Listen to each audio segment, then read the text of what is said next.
बच्चों आज के वीडियो में हम लोग सीखेंगे सेंट्रल न्यूरल सिस्टम। बात करेंगे यहाँ ब्रेन का। जो ब्रेन है ये सेंट्रल इन्फॉर्मेशन को प्रोसेसिंग करता है, यानी कि प्रोसेसिंग ऑर्गन है हमारी बॉडी का एक। ये कमांड देता है और चीज़ों को कंट्रोल करता है। ये कंट्रोल करता है वॉलेंट्री मूवमेंट को, बॉडी बैलेंस को, और इनवॉलेंट्री ऑर्गन जो है जैसे लंग्स, हार्ट और किडनी, या thermoregulation, hunger, thirst, 24 hour की जो रिदम होती है हमारी बॉडी की, इन सब को ये कंट्रोल करने का काम करता है। जैसे सेवरल इंडोक्राइन ग्लैंड हो गया, ह्यूमन बिहेवियर हो गया, ठीक है। और बाकी ये processing vision, hearing, speech, memory, intelligence, emotion, thrust, इन सबको भी रेगुलेट करता है या कंट्रोल करता है।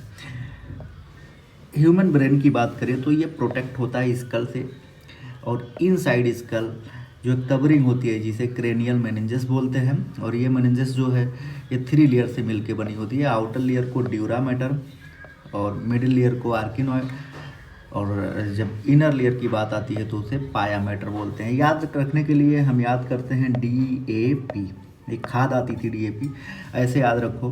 D से क्या हो गया, डायामीटर, और ये A से आर्किनॉइड और P से पाया मैटर। तो ये ट्रिक याद रखोगे तो याद रहेगा चीज़ें। इसमें 3 मेजर पार्ट्स होते हैं, fore brain, mid brain and hind brain.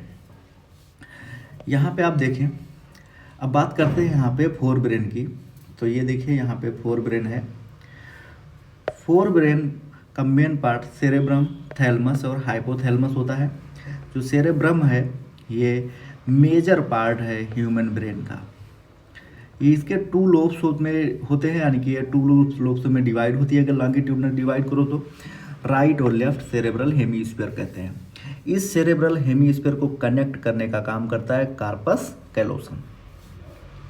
जो सेरेब्रल हेमीस्फीयर है इसमें कॉर्टेक्स रीजन होता है, ठीक है, जो कि फोल्डेड होता है। और कैसे फोल्ड होता है, इस तरीके से साड़ी फोल्ड की जाती है। जो सेरेब्रल कॉर्टेक्स है यहाँ पे ग्रे मैटर पाया जाता है जो ग्रेसी अपीयरेंस शो करता है। यहाँ पे न्यूरॉन बॉडीज बहुत सारी होती हैं, पर वो सेंसरी भी होती हैं और मोटर भी होती है, पर क्लियरली ये ना तो सेंसरी होती है ना मोटर होती है, ठीक है। दोनों फंक्शन ये नहीं करती क्लियर रूप से। कह रहा है कि इस रीजन को एसोसिएशन एरिया बोलते हैं, क्योंकि यहाँ पे सेंसरी और मोटर एक दूसरे से कनेक्ट होती है। कॉम्प्लेक्स फंक्शन बनता है, ठीक है, इसे हम इंटरसेंसरी एसोसिएशन बोलते हैं, और इसी को मेमोरी या कम्युनिकेशन भी कहा जाता है। यहाँ पे माइलिन सीड से यहाँ की न्यूरॉन क्या होती हैं, कवर होती है, यानी कि माइलिनेटेड नर्व फाइबर पाई जाती हैं inner part of cerebral hemisphere में, ठीक है। यहाँ पे बात की जाएगी कि वाइट अपीयरेंस को देखने को मिलता है, ठीक है, जिसे हम वाइट मैटर कहते हैं। ये cerebrum around structure of call thalamus, ठीक है, उसके चारों तरफ क्या है, थैलमस है जो घिरा हुआ है, घेर रखा है सेरेब्रम को। मेजर कोऑर्डिनेटिंग सेंटर ये सेंसरी और मोटर के लिए थैलमस होता है, ठीक है। कह रहा है कि थैलमस में एक पार्ट है जिसका नाम है हाइपोथैलमस, यानी कि थैलमस के बेस पे पाया जाता है। ये हाइपोथैलमस कंट्रोल करता है बॉडी टेम्परेचर, अर्क, ईटिंग और ड्रिंकिंग को। हाइपोथैलमस में कुछ सिक्रेटरी सेल होते हैं जो कि सिक्रीट करते हैं हाइपोथैलेमिक हार्मोन को। जो सेरेब्रल हेमीस्फीयर है ना, ये एसोसिएटेड होता है, डीप स्ट्रक्चर बनाता है जिसे एमाइगडाला बोलते हैं या हिप्पोकैम्पस बोलते हैं। ये मिलके कॉम्प्लेक्स स्ट्रक्चर का फॉर्मेशन करते हैं जो लिम्बिक सिस्टम कहलाता है, ठीक है, या लिम्ब लोब कहलाता है। यहाँ पे हाइपोथैलेमस की बात करें तो यह रेगुलेट करता है सेक्सुअल बिहेवियर को, इमोशन जैसे कि एक्साइटमेंट, प्लेजर, रेग और फेयर या मोटिवेशन। मिड ब्रेन की बात की जाए तो जो मिड ब्रेन है ना, ये सबसे स्मॉलेस्ट पार्ट है, ऐसा मान सकते हैं। ये मिड ब्रेन लोकेटेड होता है बिटवीन हाइपोथैलेमस या thalamus of forebrain and pons of hindbrain, यानी कि थैलमस और पोन्स के बीच में पाया जाने वाला जो पार्ट है वो क्या है, उसे हम मिड ब्रेन कहते हैं। यहाँ पे कैनाल होता है जिसे हम सेरेब्रल एक्वेडक्ट बोलते हैं, ठीक है, जो कि मिड ब्रेन से पास होता है। और मिड ब्रेन में कुछ लोब्स बनते हैं, स्वेलिंग पार्ट्स होते हैं, लोब्स बनते हैं जिसे कार्पोरा क्वाड्रिस जमाना कहते हैं। अब बात करते हैं यहाँ हिंड ब्रेन की। तो देखिए ये जो हिंड ब्रेन है ये इसमें पोन्स है, सेरेबेलम और मेडुला आता है, ठीक है, मेडुला ओब्लांगेटा जिसे कहते हैं। Pons consist of fibre track अब इंटरकनेक्टेड डिफरेंट रीजन, ठीक है। पोन्स जो है डिफरेंट रीजन को, ब्रेन के पार्ट को इंटरकनेक्ट करता है। पर सेरेबेलम ये है, यह वेरी कन्वोल्यूटेड सरफेस, इसके पास सरफेस ज़्यादा है, ठीक है, यानी कि ज़्यादा एरिया प्रोवाइड करता है और ज़्यादा न्यूरॉन इसमें पाए जाते हैं। अगर मेडुला की बात करो तो मेडुला ब्रेन को जो है ये कनेक्ट करता है स्पाइनल कार्ड से, और ये रिस्पिरेशन को कंट्रोल करता है, कार्डियोवास्कुलर रिफ्लेक्शन को, गैस्ट्रिक सिक्रीशन को, ठीक है, और medulla oblongata and medulla oblongata को, ठीक है। ब्रेन स्टेम की बात करें तो यहाँ पे ब्रेन स्टेम ब्रेन और स्पाइनल कार्ड के बीच का पार्ट क्या कहते हैं, कनेक्ट करता है। ब्रेन स्टेम जो है ये form of connection between brain and spinal cord, इन दोनों को कनेक्ट करता है। आगे देखिए, यहाँ पर रिफ्लेक्ट एक्शन की बात करें तो इसे पढ़ने से पहले हम इस फिगर को समझ लेते हैं। जैसे मान लिया यहाँ पे स्टिमुलस दिया गया हथौड़े से, तो यहाँ पे पाई जाने वाली जो रिसेप्टर है, इस रिसेप्टर ने यानी कि मसल स्पिंडल ने इसे रिसीव किया और ये अफरेंट पाथवे को दे दिया, ठीक है। अफरेंट नर्व फाइबर मैंने बताया था।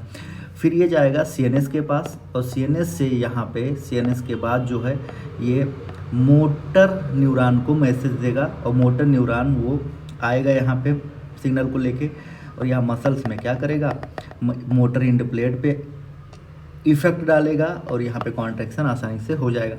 तो सीएनएस की तरफ ले जाने वाले को हम अफरेंट बोलते हैं, और सीएनएस से मसल तक लाने वाले को इफरेंट बोलते हैं, ठीक है। तो यहाँ पे वही चीज़ दी गई है कि यहाँ पे अफरेंट नर्व फाइबर जो सिग्नल रिसीव करता है सेंसरी ऑर्गन, वो ट्रांसमिट कर देता है डॉर्सल नर्व रूट के सहारे पे सीएनएस के पास, ठीक है, और ये स्पाइनल कार्ड से होके भी जाता है। कह रहा इफरेंट की बात करो तो यहाँ पे सीएनएस से जो इफेक्टर है वो स्टिमुलस को लाता है रिफ्लेक्ट कराने के लिए, कहाँ पे, जहाँ पे नी जर्क पे, जहाँ पे चोट लगी है, ठीक है। तो ये इतनी चीज़ें। अब सेंसरी ऑर्गन की बात करो तो यहाँ पे बहुत सारे सेंसरी हैं, जैसे कि सेंसरी ऑर्गन में नोज आता है जो स्मेल को रिसीव करता है, स्मेल बताता है हमें, ठीक है। और ये ब्रेन का जो ऑल्फैक्टरी रीजन है, ऑल्फैक्टरी रिसेप्टर, वो रिस्पॉन्सिबल होता है इसके लिए, क्योंकि ऑल्फैक्टरी एपिथेलियम, ठीक है, ये पाई जाती हैं, 3 काइंड की होती हैं, 3 तरीके की होती हैं, जिसे हम ऑल्फैक्टरी लोब्स भी कहते हैं। यहाँ पे लिए क्या कहते हैं, ब्रेन लिम्बिक सिस्टम के अंतर्गत ये काम करता है। नोज एंड टंग की अगर बात करो, ठीक है, तो नोज तो हो गया केमिकल को क्या करेगा, केमिकल स्मेल को पहचानेगा, ठीक है, पर जो टंग है ना, ये टेस्ट को पहचानता है, ये हमें टेस्ट बताता है, ठीक है, और ये टेस्ट बड के थ्रू ही टेस्ट पता चलता है। यानी कि यहाँ पे हम बोल सकते हैं कि ये गैस्टेटरी रिसेप्टर है। Each tasty of food, drink, brain integration, ठीक है, ये सारी चीज़ें हमारे ब्रेन से जुड़ी हुई हैं, जो कॉम्प्लेक्स फ्लेवर को हमें बताती हैं, प्रोसीड करती हैं। पर यहाँ हियरिंग के लिए सेंसरी ऑर्गन पाए जाते हैं, ठीक है, विज़न के लिए भी पाए जाते हैं। दोस्तों बस इस बुक में बस इतना ही दिया है, और अभी आइज़ और ईयर, ये ईयर दोनों कट चुका है, तो इन दोनों को हमें नहीं पढ़ना है। मिलते हैं नेक्स्ट वीडियो में, हम लोग स्टार्ट करेंगे